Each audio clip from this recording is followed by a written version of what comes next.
Bonjour. 3 sujets cristallisent l'attention de vos journaux ce matin. La fin des recours devant le Conseil constitutionnel après les législatives, mais aussi et surtout les dernières touches mises au programme des obsèques de Ahmed Bakayoko et enfin le Covid-19 avec la présence du variant anglais fortement soupçonné en Côte d'Ivoire. Et sur ce sujet, le ministère de la Santé publique cherche à confirmer cette information. Renseigne notre voix. Fraternité Matin fait le compte. Pour sa part, du 1er au 13 mars, près de 15 000 personnes ont été vaccinées contre le Covid-19.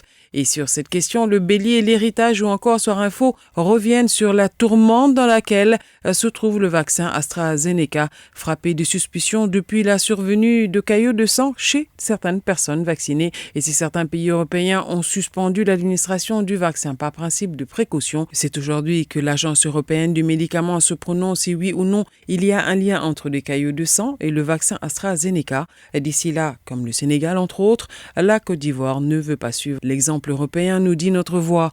Au-delà du fait que l'OMS recommande de poursuivre les vaccinations avec le vaccin britannique, il s'agit aussi de rassurer les Ivoiriens sur la qualité du vaccin AstraZeneca. Le premier responsable de la santé a révélé que le vaccin utilisé en Côte d'Ivoire ne provient pas de la même usine de fabrication que le vaccin utilisé dans les autres pays concernés.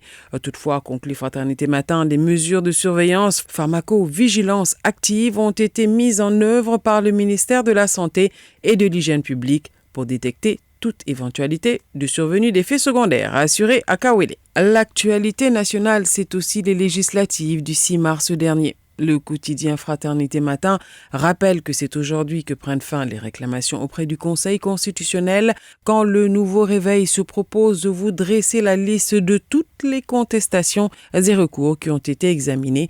Dans la foulée, le Nouveau Réveil dresse la liste des dossiers qui sont actuellement en suspens avec la disparition du Premier ministre. Le journal de se demander si le dialogue et le processus de réconciliation survivront aux facilitateurs. La question du dialogue politique s'impose, poursuit le temps. Est-ce que le successeur de Ahmed Bakayoko aura la poigne nécessaire pour poursuivre ce dialogue?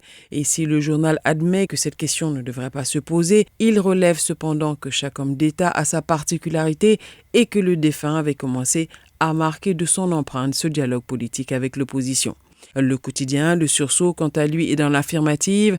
Le plus dur commence pour le RHDP, analyse le journal, avant que son confrère, Le Temps, ne se demande qui, à nouveau, pour assurer opposants, société civile et guides religieux, le mandat de rappeler qu'il avait le profil idéal pour les missions impossibles et à décrypter la vie de l'homme. La disparition d'Ahmed Bakayoko va laisser un fossé bien difficile à combler. En attendant, un hommage national sera rendu au Premier ministre Ahmed Bakayoko demain au stade Ebimpé.